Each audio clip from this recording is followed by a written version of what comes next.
Canteen নিচতলায় হওয়ায় তারা নিচে যাওয়ার জন্য লিফটে উঠে পড়ে। তখনই কোনো একটা কাজে নিচে যাওয়ার উদ্দেশ্যে শেহরাজও সেখানে হাজির হয়।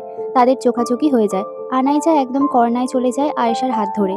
তার সামনে তাকে আড়াল করার মতন করে তন্ময় দাঁড়ায়। শাহেরাজ লিফটে ওঠে, তবে ওদের কারো দিকে দ্বিতীয়বার ফিরে তাকায়নি। আনাইজার মধ্যে তখন একটাই ভয় কাজ করছে। শাহেরাজ রেয়াজ মির্জা এখন তাকে নতুন করে না অপমান করে বসে তন্ময়ের সাথে দেখে। সে বুঝতে পারে না এ লোকের সমস্যা কি। তাকে কাজ বাদে অন্য কোথাও ব্যস্ত দেখলে সে এইভাবে কারণ ছাড়াই কেন রেগে যায়, তা আনাইজার মস্তিষ্কে ঢোকে না। ডক্টর বলে কি সে কথা বলা, হাসা, খাওয়া দাওয়া করবে না নাকি? সব ভুলে রোগী নিয়ে বসে থাকবে আর ওই লোকের হুকুম মানবে? হুম, কখনোই না। আনাইজা মুখ বেঁকায় সাহেরাজের দিকে চেয়ে, তারপর দ্রুত দৃষ্টি ঘুরিয়ে নিচে তাকিয়ে থাকে।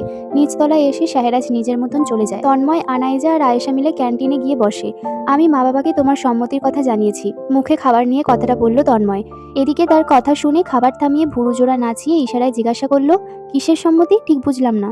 কেন, আমাদের বিয়ের কথা? স্বাভাবিকভাবে বলল। মানে? এত তাড়াতাড়ি কি আছে? আমতা আমতা করে বলল আনাইজা। আয়েশা এখানে নীরব দর্শকের ন্যায় আচরণ করলো। কোনো সমস্যা? আমি তো তোমাকে বলেছি আনাইজা, তোমার কোনো কিছুর চিন্তা করতে হবে না।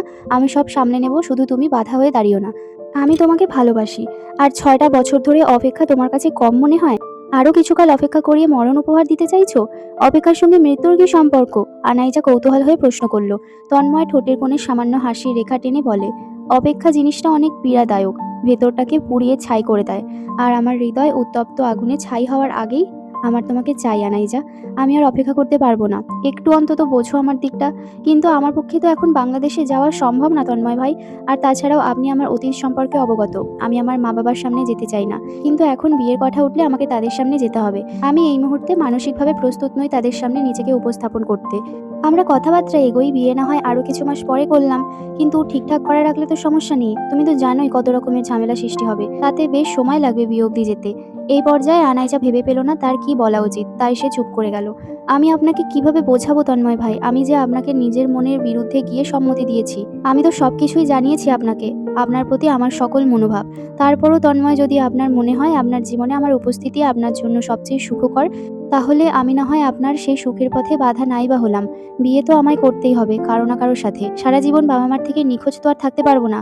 একদিন ঠিক ধরা পড়বো, তখন তো অপরিচিত কারোর সাথে বিয়ে করতেই হবে, কারণ আমি তো তেমনটাই কথা দিয়ে এসেছিলাম। তাহলে অপরিচিত কাউকে বিয়ে করার থেকে আপনাকে বিয়ে করা আমার কাছে বেশি উপযোগী মনে হয়েছে। বলতে পারেন আমরা নিজ নিজ স্বার্থে কাজ করছি। কি ব্যাপার, কি ভাবছো এত? তোমার কাছে কখনোই আমি আমাকে ভালোবাসার দাবি করব না, অভিযোগও করব না। তবে শুধু সবকিছু বদলে তুমি বাকিটা জীবন আমার হয়ে থাকো আনাইজা, এটুকুই চাই।